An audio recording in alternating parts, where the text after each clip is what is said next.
আসসালামু আলাইকুম। কেমন আছেন সবাই? আশা করছি ভালো।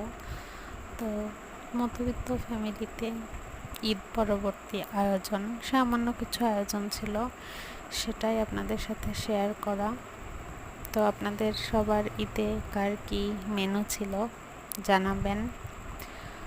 আমাদের বাসায় এই তো ছোটোখাটো একটু আয়োজন ছিল। আসলে যে গরম পড়ছে, সেই গরমে বেশি খাওয়াও যায় না।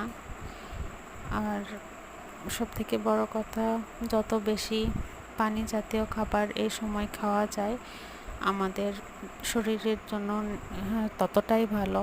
যেহেতু প্রচণ্ড গরম, ডিহাইড্রেট হয়ে যায়, এজন্য পানি শূন্যতা যেন না হয়